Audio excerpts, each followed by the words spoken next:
अस्सलाम वालेकुम। मैं Pathan Sultan Khan, Kurnool tour YouTube channel, Kurnool शहर, आंध्र प्रदेश स्टेट, इंडिया। आज 24 अप्रैल 2020 पर 4 सुबह के ठीक 10:40 को जमीचेट्टू सर्किल से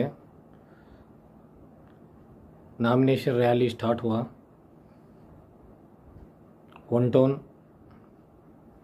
full Bazar, Radha Krishna talkies, Congress office, municipal high school,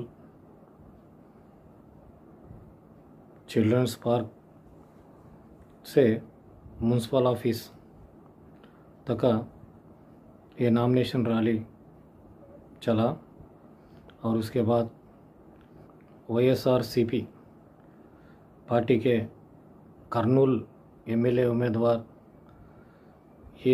MD इम्तियाज़ बादशाह साहब नामिनेशन डाल के आए और उन्होंने नामिनेशन डाल के आने के बाद उन्होंने ऐसा कहा।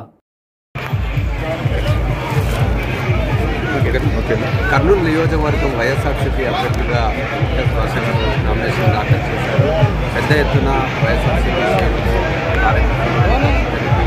భారీ ర్యాలీలో పాల్గొని నామినేషన్ దాఖలు చేశారు. మనతో మాట్లాడేందుకు ఇమ్తియాజ్ బాషా గారు మొదటిసారిగా నేను నామినేషన్ దాఖలు చేశాను. ఎట్లా ఖచ్చితంగా ఈరోజు నామినేషన్ ర్యాలీకి వచ్చిన స్పందన చూస్తుంటే చాలా ఆనందం. అంటే ఇది నేను అనుకోవడం వేలాది మంది మనకు రావడము, అంత పెద్ద సంఖ్యలో ప్రజలందరూ అభిమానులు, పార్టీకి అభిమానులు మరియు కార్యకర్తలు రావడం చూస్తూ ఉంటే పార్టీ ఏ విధంగా మన ప్రజల గుండెల్లో ఒక సుస్థిరమైన స్థానాన్ని సంపాదించుకుంది వైఎస్ఆర్సీపీ పార్టీ చెప్తాం. ఒకవైపు మొత్తం రాష్ట్రమంతటా ఇదే మనకు కనిపిస్తాం, కర్నూలులోనే కాదు. సో ఈరోజు నామినేషన్ ఇప్పుడే మనకు రిటర్నింగ్ అధికారి ముందు మనకు కర్నూలు నియోజకవర్గ అభ్యర్థిగా వైఎస్ఆర్సీపీ పార్టీ ఎమ్మెల్యే అభ్యర్థిగా వేయడం జరిగింది. చాలా ఆనందంగా ఉంది. ఎందుకంటే ఈ విశేషమైన స్పందన చూస్తుంటే భారీ మెజారిటీతో ఇక్కడ గెలవబోతున్నామనే నమ్మకం అందరిలో కలిగింది. అలాగే మొత్తం రాష్ట్రమంతటా కూడా 175/175 ఖచ్చితంగా గెలుస్తామనే నమ్మకం. అంటే మీరైతే ఏదైతే వైఎస్ఆర్ కాంగ్రెస్ పార్టీ ప్రభుత్వ హయాంలో సంక్షేమ ఫలాలు అందించారో వాటి మీద డిపెండ్ అయినారు. ఖచ్చితంగా గెలుపు అదే తీసుకొస్తుందని మీరు భావిస్తున్నారు. మరి టీడీపీ అభ్యర్థులు చాలా ప్రలోభాలకు యూజ్ చేస్తున్నారు. వాళ్ళ అకౌంట్స్, వాళ్ళ ఫ్యాక్టరీ, హాస్పిటల్ అకౌంట్స్ నుండి ట్రాన్సాక్షన్ చేస్తున్నారు. అంతేకాకుండా ఈ యొక్క రంజాన్ రోజు కూడా తోఫా పేరుతో ముస్లిం మహిళలను ఆకట్టుకోవడం చేస్తున్నారు. ఎందుకు చేస్తున్నారు అంటారు? అంటే ఇక్కడ గమనించాల్సింది ఏమంటే మనకు ఒంటరిగా వైసీపీ మీద పోరు చేయలేక మరి టీడీపీ పార్టీ ఈరోజు ఎన్నో పార్టీలతో జతకట్టడం మనం చూస్తున్నాం. అలాగే ఈ ప్రలోభాలు ఏవైతే ఉన్నాయో వీటన్నిటి మీద మనకు ఎన్నికల కమిషన్ వాళ్ళు విచారణ జరిపి ఖచ్చితంగా దాని మీద చర్యలు తీసుకోవడం జరుగుతుంది. అంటే ఎప్పుడైనా ఎవరైనా కూడా ప్రలోభాలు ఎప్పుడు చేస్తారంటే వాళ్ళు గెలుపు మీద నమ్మకం లేనప్పుడు మరి అలా చేస్తారు. వైఎస్ఆర్సీపీ పార్టీ ఎప్పుడు కూడా పేదల పక్షాన ఉన్న పార్టీ, పేదరికం నిర్మూలనకు మనకు పాటుపడే పార్టీ. అలాగే మనకు పేదరికం నిర్మూలనతో పాటు అభివృద్ధి కూడా కావాలి అని మరి తప్పించే వ్యక్తి మా ప్రియతమ నాయకుడు జగన్మోహన్ రెడ్డి గారు. ఈరోజు ఒక పేద విద్యార్థి మరి ఆంగ్ల మీడియం ఇంగ్లీష్లో చదువుకుంటున్నాడు. ఒక పేద విద్యార్థి మనకు మంచి స్కూల్లో చదువుతున్నాడు. ఒక పేద విద్యార్థికి ఎన్నో వసతులు ఉన్నాయి విద్యకి. అలాగే ఆరోగ్యశ్రీ పథకాలతో ఒక పేద వ్యక్తికి ఏదైతే సూటు బూటు వేసుకున్న వ్యక్తికి ఏదైతే మనకు హాస్పిటల్లో, కార్పొరేట్ హాస్పిటల్లో వైద్యం అందుతుందో అదే వైద్యము ఒక రిక్షా కార్మికుడు కూడా అందుతుంది. అది ఎలా అందుతుందంటే అది ఓన్లీ బికాజ్ ఆఫ్ ఆరోగ్యశ్రీ, అది only because of Jaganmohan Reddy గారి ఆయన దూరదృష్టి, ఆయన ఆలోచన, ప్రజలకు చేయాలనే ఆయన తపన, అవన్నీ కూడా దాని మూలంగా ఈరోజు పేదలందరూ కూడా మనకు మద్దతు వారు పేదలందరూ కూడా వైఎస్ఆర్సీపీ పార్టీ పక్షాన ఉన్నారు. ఖచ్చితంగా వారందరూ వైఎస్ఆర్సీపీ మన పార్టీకి ఖచ్చితంగా గెలిపిస్తారు. మళ్ళీ జగనన్న సీఎం అవుతారు. మరి ముఖ్యంగా ఒక విషయం చెప్పండి, బలమైన కర్నూలు అర్బన్ సంబంధించిన నాయకులను పక్కన పెట్టుకున్నారు. ఒకరు మాజీ ఎమ్మెల్యే, ఒకరు సిట్టింగ్ ఎమ్మెల్యే. ఏ విధంగా ముందుకు పోతున్నారు ముగ్గురు కలిసి? ఖచ్చితంగా నాకు ఎమ్మెల్యే హఫీజ్ ఖాన్ గారు, అలాగే మాజీ ఎమ్మెల్యే ఎస్వి మోహన్ రెడ్డి గారు, అలాగే అహ్మద్ అలీ ఖాన్ గారు, ఇంకా పార్టీలో అందరు నాయకులు అందరూ కూడా నాకు మంచి సహకారం అందిస్తున్నారు. వారి సహకారంతోనే ఇన్ని రోజులు సుమారు 50 రోజులు నేను ఈ ఇంటింటికి ప్రచారం కానివ్వండి, మనకు ప్రజలకు ఓటర్కు దగ్గరకు వెళ్ళడంలో సఫలీకృతమయ్యాను. అసలు వీళ్ళు నాకు ముందుండి కార్యకర్తల్ని పరిచయం చేయడము, ఓటర్ల దగ్గరికి తీసుకెళ్లడము, చక్కటి మీటింగ్స్ ఆర్గనైజ్ చేయడం ఇవన్నీ చేశారు. వైఎస్ఆర్సీపీ పార్టీ అనేది మా ఒక బలమైన పార్టీ. ఇక్కడ ఎటువంటి వర్గాలు లేవు. మాకున్నది ఒకటే వర్గం, అది జగనన్న వర్గం.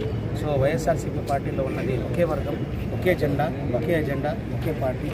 సో మేము ముందుకెళ్తున్నాము. ఖచ్చితంగా ఈసారి ముచ్చటగా 3వసారి కూడా కొండారెడ్డి మీద వైఎస్ఆర్సీపీ జెండాని ఎగరేస్తాం. చివరి క్వశ్చన్, ఈ యొక్క కర్నూలు నియోజకవర్గానికి మరి ఏం చేయబోతున్నారు? ఖచ్చితంగా ఏదైతే మనకు అభివృద్ధి సంక్షేమ పథకాలు ఏవైతే మనకు ప్రభుత్వం నుంచి అమలవుతున్నాయో వాటిని చక్కగా అమలు చేయడానికి పూర్తి స్థాయిలో, అంటే శాచ్యురేషన్ మోడ్లో ముందుగానే మా ప్రీతమ నాయకులు ఏదైనా సంక్షేమ పథకం కానివ్వండి, వేరే మనకు కానివ్వండి, కరెక్ట్గా ఎక్కువ మందికి లబ్ధి పొందేలా శాచ్యురేషన్ మోడ్లో ఆయన దాంతో నేను ఏదైతే సుమారు 30 సంవత్సరాలు నా అనుభవం ఉందో, పరిపాలనా అనుభవం, వివిధ శాఖల్లో పనిచేసిన అనుభవం, జిల్లా కలెక్టర్గా చేసిన అనుభవం, జాయింట్ కలెక్టర్గా చేసిన అనుభవం, సెక్రటరీ, ప్రిన్సిపల్ సెక్రటరీగా చేసిన అనుభవం ఏదైతే ఉందో అది నాకు ఖచ్చితంగా వీటిని సరైన రీతిలో ప్రజలకందరికీ అందేలా అమలు చేయడంలో నాకు ఉపయోగపడుతుందని నేను గట్టిగా భావిస్తున్నాను. అలాగే రాబోయే కాలంలో ఈ అభివృద్ధి సంక్షేమంతో పాటు ఆదర్శం కూడా, కర్నూలు ఒక ఆదర్శ నగరంగా కూడా డెవలప్ చేయడానికి కూడా దానికి నేను పాటుపడి ఉంటాను. దానికి నేను తగిన చర్యలు తీసుకుంటానని తెలియజేసుకున్నాను. ఎన్నో సమస్యలు మనకు పట్టణీకరణకు సంబంధించి ఉన్నాయి. ఏదైనా అర్బన్ మైగ్రేషన్ లేకుంటే మనకు ఒక నగరము మనకు వృద్ధి చెందుతున్నప్పుడు పాపులేషన్ డెన్సిటీ పెరగడం మూలంగా, అర్బనైజేషన్ మూలంగా కొన్ని ఇష్యూస్ ఉంటాయి.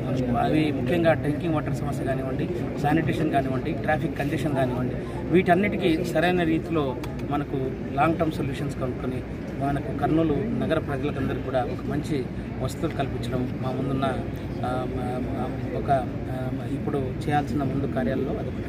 రెండవది నిరుద్యోగులకు సరైన ఉపాధి అవకాశాలు, అలాగే యువతకు మంచి ఉద్యోగ అవకాశాలు, వీటన్నిటిని కూడా మనకు ఏ విధంగా మనం ఇండస్ట్రీ ఇంటర్ఫేస్ పెంచాలి, ఇక్కడ ఏ విధంగా మనకు సెకండ్ టైర్ మనకు సాఫ్ట్వేర్ ఏమైనా కంపెనీసా లేకుంటే స్టార్టప్ కంపెనీస్ తీసుకురావాలా, ఇలాంటివన్నీ ఆలోచిస్తూ, అలాగే వీళ్ళను యూత్ని ఎందుకు ఎంటర్ప్రినర్గా డెవలప్ చేయకూడదు, వాళ్ళకి ఎలాంటి స్కిల్ డెవలప్మెంట్ ప్రోగ్రామ్స్ పెట్టాలి, వాళ్ళకి కెపాసిటీ బిల్డింగ్ ఏం చేయాలి, ఇవన్నీ కూడా చాలా మటుకు నేను ఖచ్చితంగా వీటిని అమలు చేయగలను నాకు గట్టి నమ్మకం ఉంది. ఎందుకంటే నేను చేసిన ఐఏఎస్ ఆఫీసర్గా చేసిన అడ్మినిస్ట్రేటివ్ ఎక్స్పీరియన్స్ ఉంది కాబట్టి. అలాగే మనకు మహిళలకు లైవ్లీహుడ్ ప్రోగ్రామ్స్ కూడా చేపట్టడం, ఎందుకంటే ఇక్కడ మన కర్నూలు నగరం అభివృద్ధి చెందినా కూడా, డెన్సిటీ ఆఫ్ పాపులేషన్ మనకు పెరిగినా కూడా ఇంకా చాలామంది మనకు ప్రజలంలోనే ఉన్నారు. సో వారందరికీ కూడా ప్రభుత్వం నుంచి అన్ని పథకాలు లభిస్తే వాళ్ళు గౌరవప్రదంగా జీవిస్తున్నారు. కానీ వాళ్ళకి ఇంకా ఆదాయం పెంచడానికి, సుస్థిరమైన ఆదాయం సంపాదించుకోవడానికి ఎలాంటి మనం లైవ్లీహుడ్ ప్రోగ్రామ్స్ చేస్తే బాగుంటుంది అనేది కూడా నేను దానికి కొన్ని పథకాలు రచించున్నాను. ఖచ్చితంగా ఎన్నికలు అయిపోయిన తర్వాత, గెలిచిన తర్వాత ఇవన్నీ అమలు చేయడం జరుగుతుంది.